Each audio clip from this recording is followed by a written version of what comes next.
If someone can make you angry, they are controlling you. Most people don't realize this.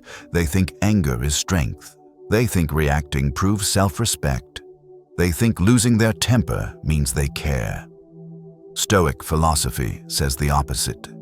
Anger is not power. Anger is surrender. The moment another person can disturb your inner state, you've handed them authority over your mind. And the world is full of people, co-workers, strangers, family members, online voices, who will gladly pull that lever if you let them. But here is the truth Stoics understood 2,000 years ago. You are not disturbed by what happens. You are disturbed by how you interpret it. Today, we're going to dismantle anger at its root, not by suppressing it, not by pretending you don't feel it, but by learning how to govern your response so completely that other people lose the ability to bother you at all. This is not about being passive. It's about being untouchable. Stay with me, because calm is not weakness. It is the highest form of control. Comment below, I choose calm. 1. Understand what anger really is. Most people believe anger is something that happens to them. They disrespected me. They crossed a line. They made me angry. But Stoic philosophy starts by dismantling this assumption. Anger is not an external attack. It is an internal agreement. Nothing enters your mind without permission. The event happens first. Then comes your judgment about it. Only after that does anger appear. Yet most people collapse these steps into one instant reaction and call it natural. It isn't. It's habitual. Anger feels automatic because you've practiced it for years, not because it's unavoidable. This distinction matters because what is practiced can be unlearned. When someone speaks rudely, cuts you off, ignores you, or challenges you, nothing physically forces anger into your body. What forces it in is the story you tell yourself. They shouldn't talk to me like that. This is unfair. I don't deserve this. The moment you attach meaning, emotion ignites. Stoics understood this long before neuroscience confirmed it. Anger is not a reflex. It is a judgment, and judgments can be changed. Think about how selective anger really is. The same words said by a stranger bother you. Said by a child, they don't. The same behavior from one person enrages you. From another, you shrug it off. If anger were caused by events alone, this wouldn't happen. What changes is not the event. What changes is your interpretation. This is where control returns to you. Because if anger were caused by people, you would be powerless. But if anger is caused by judgment, you regain authority. Most people resist this idea because it feels like blame. But Stoicism is not about blame. It's about leverage. Blame keeps you reactive. Leverage makes you free. Once you see anger as something you authorize, a shift begins. You stop asking, why are people like this? And start asking, why did I give this meaning? That question alone weakens anger. Anger survives on certainty. Certainty that you were wronged. Certainty that reaction is justified. Question the certainty. And anger loses structure. This doesn't mean you tolerate disrespect. It means you don't surrender control while addressing it. A calm boundary is far more powerful than an emotional outburst. And here is the deeper insight most people miss. Anger is not strength. Anger is effort. It costs energy. It narrows perception. It shortens thinking. That's why angry people feel drained afterward. They mistake exhaustion for relief. A Stoic aims for efficiency. Why burn energy reacting when clarity requires none? This is why calm has always been associated with authority. Judges don't yell. Leaders don't rage. Command is quiet. Anger feels powerful in the moment because it creates motion. But motion without direction is chaos. Stoicism replaces chaos with command. Here is a practical way to apply this immediately. The next time you feel anger rise, don't suppress it. Don't act on it either.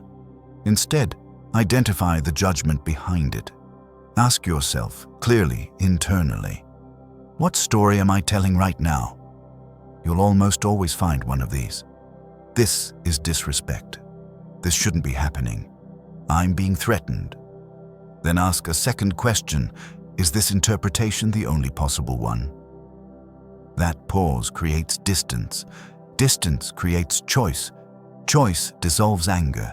This is not about becoming passive or weak. It's about becoming unreachable.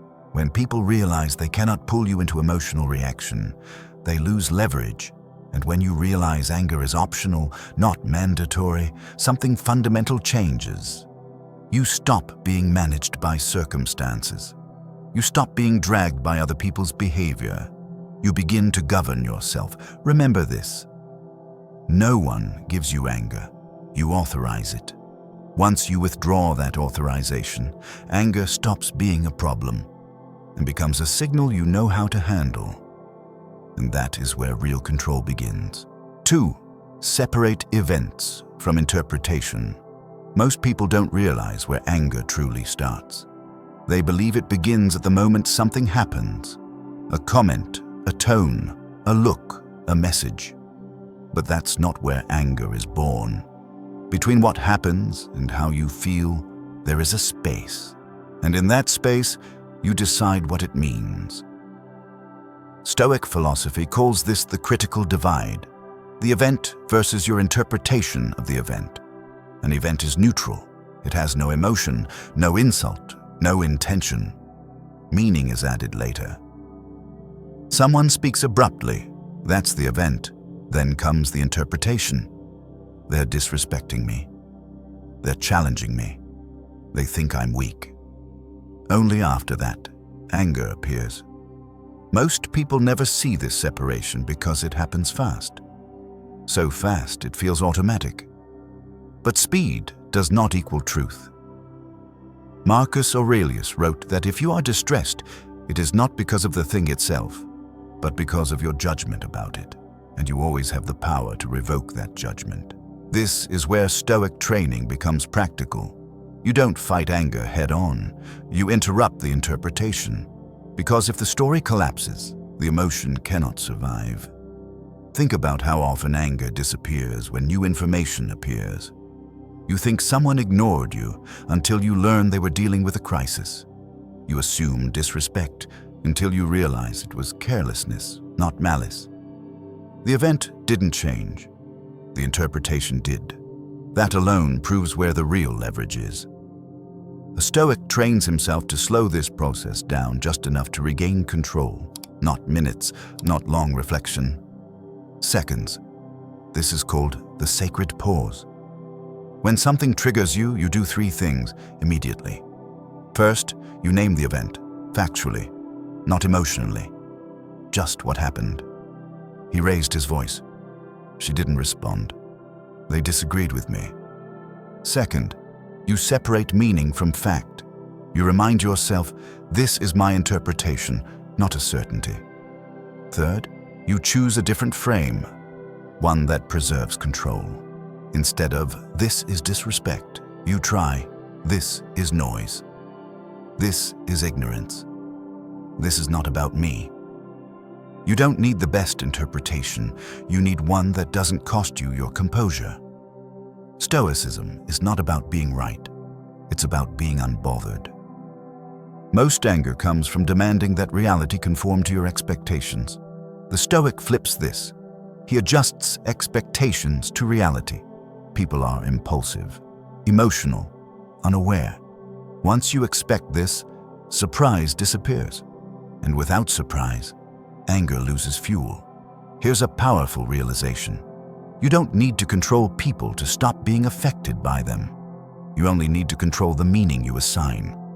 This is why Stoics were able to remain calm under insult, chaos, even injustice. Not because they approved of it, but because they refused to let it dominate their inner state. Here is a simple daily drill to build this skill. Each time irritation arises, silently say, this is an event, not a verdict. Then ask one question. What interpretation here costs me the least? Choose that one. Over time, your nervous system learns something new. Not every stimulus requires a response. And once your mind stops auto-labeling everything as a threat, anger stops showing up uninvited. You begin to notice the gap, and in that gap, you are free. Remember this line: events are neutral, interpretations create suffering. Master the separation, and you take the second step toward becoming truly unbotherable. 3. Stop taking things personally. One of the fastest ways to lose control of your emotions is to take everything personally. A comment feels sharp, a tone feels dismissive, a look feels judgmental, and instantly, the mind concludes, "This is about me." Stoic philosophy challenges this assumption directly. Most human behavior is not a response to you. It is a reaction to what is happening inside them, their stress, their fear, their insecurity, their habits. When you take things personally, you absorb emotions that were never yours to carry. You confuse proximity with intention. Someone speaks harshly, not because you deserve it, but because they lack restraint. Someone criticizes, not because you failed, but because they feel threatened. Someone ignores you, not as a calculated insult, but because they are consumed by their own world. Yet the ego interprets everything as an attack. This is where anger feeds. Stoics called this projection, people exporting their inner state outward. Marcus Aurelius reminded himself daily that people act from ignorance, confusion, or pain, not malice. This single shift in perspective dissolves most irritation, because once you see behavior as expression, not judgment, it loses its sting. Think about this clearly. If someone yells, is that evidence of your weakness or their lack of control? If someone insults, does that elevate them or expose them? Anger comes from misplacing responsibility. You assume their behavior is your burden to correct emotionally. It isn't. A Stoic does not internalize other people's storms. He observes them.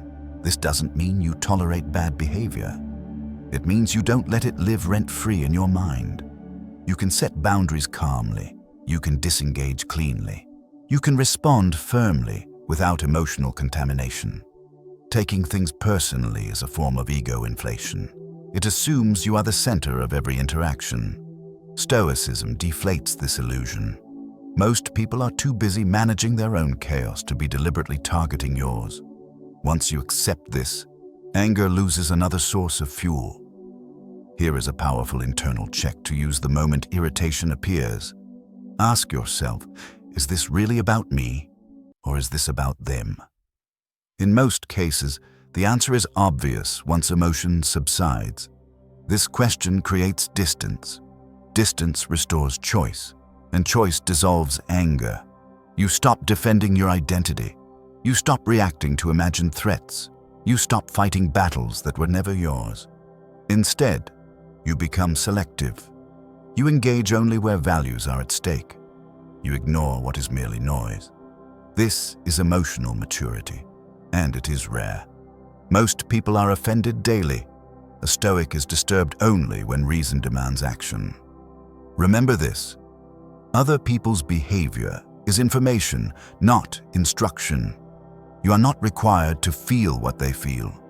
You are not required to react how they react. You are not required to carry what they cannot manage. Once you stop taking things personally, anger has nowhere left to attach, and you move one step closer to being completely unbotherable. 4. Control the first reaction. Anger does not explode all at once. It begins with a spark, a single second where your body reacts before your mind has a chance to intervene. Heart rate rises, muscles tense, breathing shortens. Most people lose control right here, not because they are weak, but because they mistake this first reaction for a command. Stoic philosophy draws a sharp line between impulse and action. The impulse is automatic. The action is optional. This distinction is everything. Marcus Aurelius reminded himself that the first movement of emotion is not a failure of character. The failure comes only if you follow it blindly. A Stoic does not try to eliminate the first reaction. He learns to pause inside it. This is where mastery is built. The first reaction lasts less than a second, but if unchecked, it triggers words, messages, decisions, and conflicts that last far longer. Most regret comes from actions taken too early. A Stoic delays, not because he's unsure, but because he is disciplined.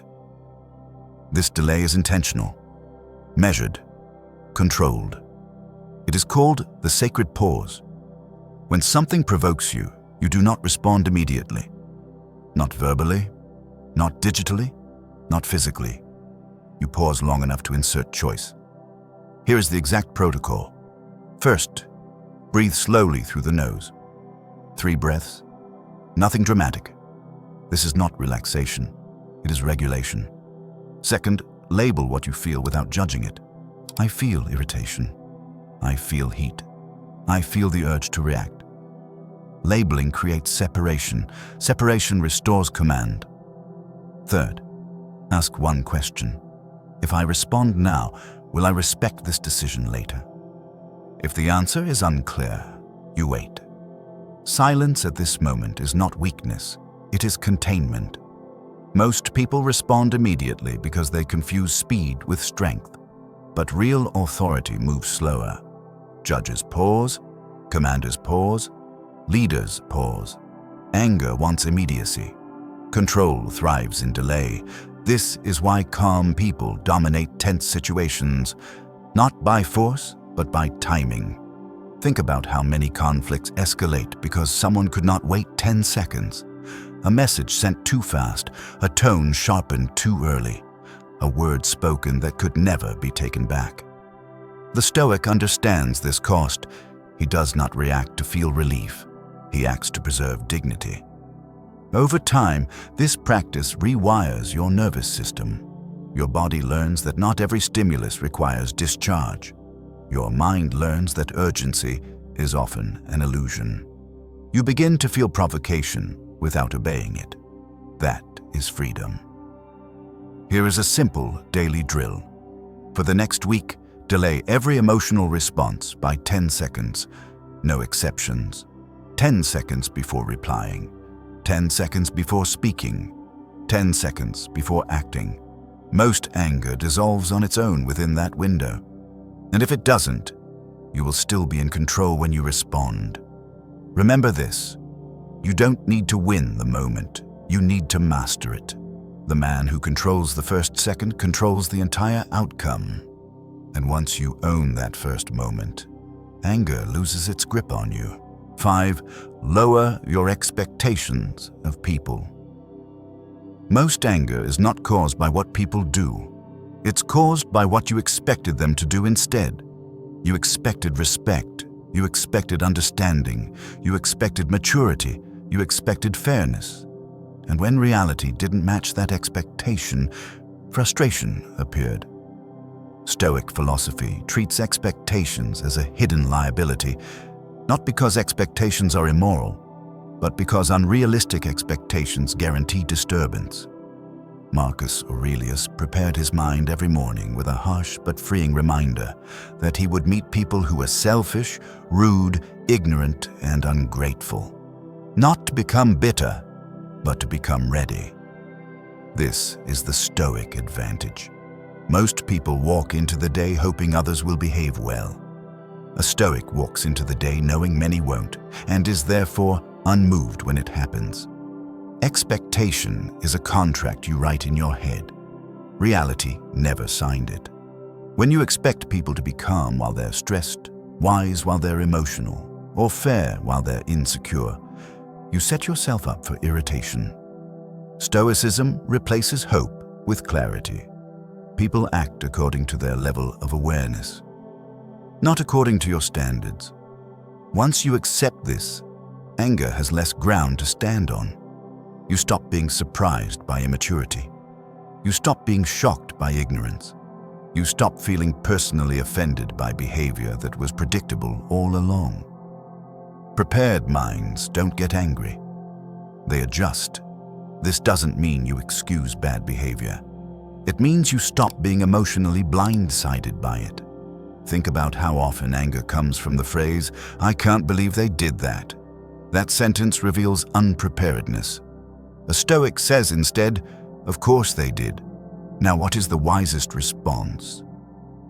This shift is subtle but powerful. Lowering expectations does not lower your standards. It separates how others behave from how you respond. You still set boundaries. You still choose distance when needed. You still correct behavior when appropriate.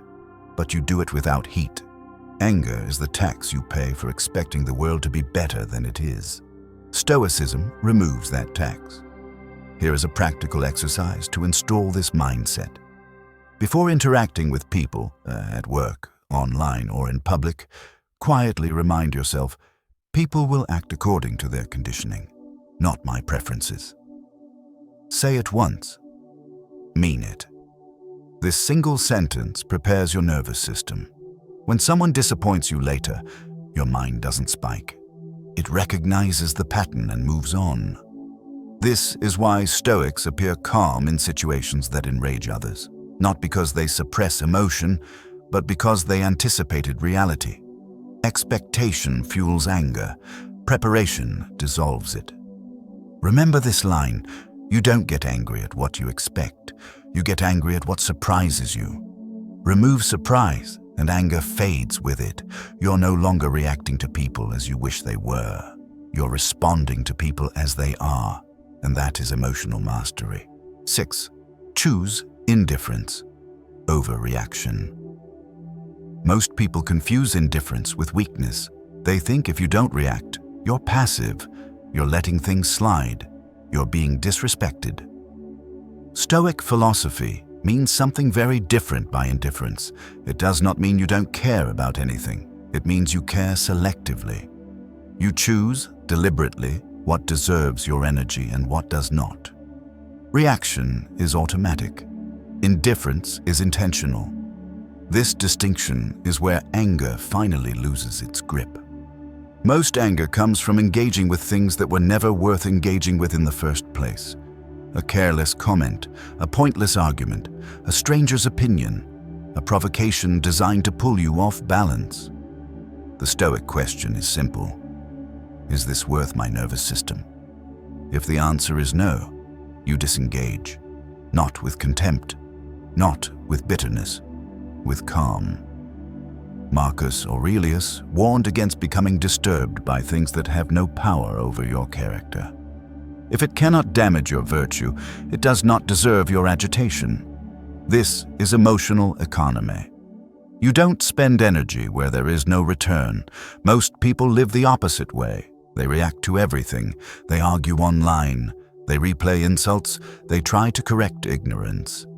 And then they wonder why they're exhausted. Indifference is not avoidance. It is prioritization. You still act when action matters. You still speak when values are at stake. You still set boundaries when lines are crossed. But you do not respond just to discharge emotion. That is the difference. A Stoic understands this.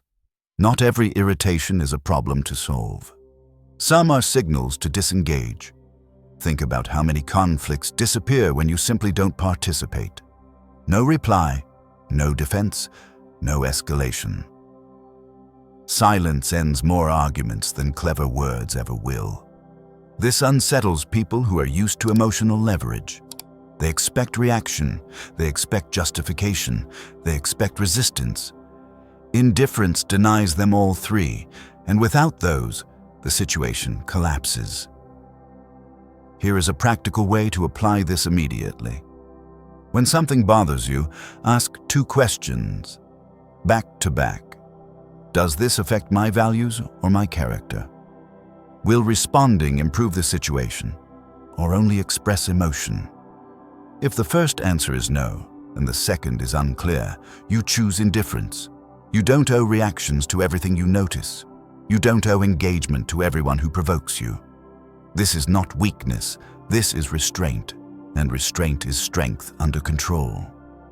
Over time, this practice changes how people treat you. Those who seek reaction lose interest. Those who respect boundaries adjust their behavior. Either way, you remain centered. Remember this: not every battle deserves your nervous system. When you stop reacting to what doesn't matter, anger runs out of fuel. And once anger has no fuel, calm becomes your default state. 7. The Stoic Protocol. Become unbotherable. Stoic calm is not a personality trait. It is a protocol. Most people understand Stoic ideas, but fail under pressure because they don't have a process to fall back on. When emotions rise, thinking narrows. So Stoicism gives you something stronger than motivation: a sequence. Here is the Stoic protocol for becoming unbotherable. Not theory, not philosophy for reading. A system for moments when anger tries to take control. Step 1. Pause. The instant irritation appears, you stop, not outwardly. Internally, no reply, no movement, no expression. This pause is not hesitation, it is command.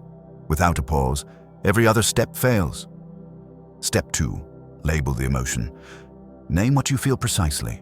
Not "I'm angry," but "I feel irritation. I feel tension. I feel the urge to react." Labeling shrinks emotion.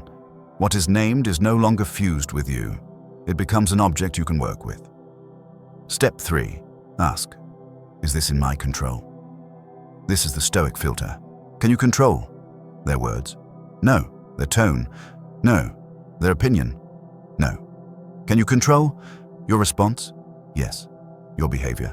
Yes. Your standards? Yes. If it's not in your control, you release it immediately. Holding on is optional suffering. Step 4. Reframe the meaning. Anger depends on interpretation, so you change the frame. Instead of "this is disrespect," "this is ignorance." Instead of "they're attacking me," "they're expressing themselves poorly." You don't need the true frame. You need the useful one that keeps you calm and effective. Step 5. Choose the response. Now, and only now, you decide how to act, not to discharge emotion, not to prove a point, but to preserve dignity. Sometimes the response is silence. Sometimes it's a firm boundary. Sometimes it's disengagement.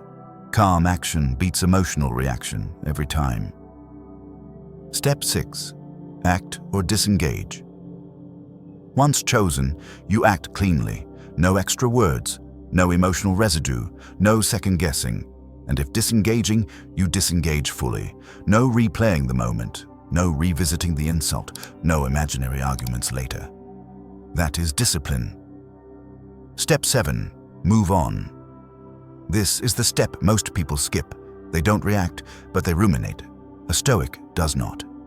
Once the response is complete, the event is over. The mind returns to the present task. No resentment, no storytelling. This is how anger truly dies. Repeat this protocol daily, and something profound happens. Anger stops feeling urgent. Provocation loses its pull. People lose the ability to control your state. You don't become passive, you become precise. You don't become numb, you become stable. Remember this: calm is not the absence of emotion. It is emotion under command. When you have a system, anger has nowhere to hide. And once you master this protocol, being unbotherable is no longer an effort. It's your default. How to never get angry or bothered. By anyone, anger promises power, but it always delivers the opposite. It narrows your thinking. It exposes your buttons. It hands control to whoever knows how to provoke you. Stoic philosophy offers a harder but far more effective path. You don't eliminate emotion, you govern it. When you stop taking things personally, when you separate events from meaning, when you pause before reacting, when you lower expectations and choose indifference over impulse, anger loses its authority over you, not because the world became calmer, but because you did. This is what real strength looks like. Not shouting, not proving, not reacting. but standing so firmly within yourself that nothing outside can move you without consent. Calm is not passivity. Calm is command. The calm man is difficult to manipulate, difficult to provoke, difficult to control, and in a world full of noise, that is dominance. Carry this with you. You don't control people. You don't control events. You control your response. And that is enough. If this message resonated, don't just agree with it. Practice it. Comment below, I govern my response. Subscribe if you choose discipline over reaction, because the man who cannot be angered cannot be conquered. Stay steady.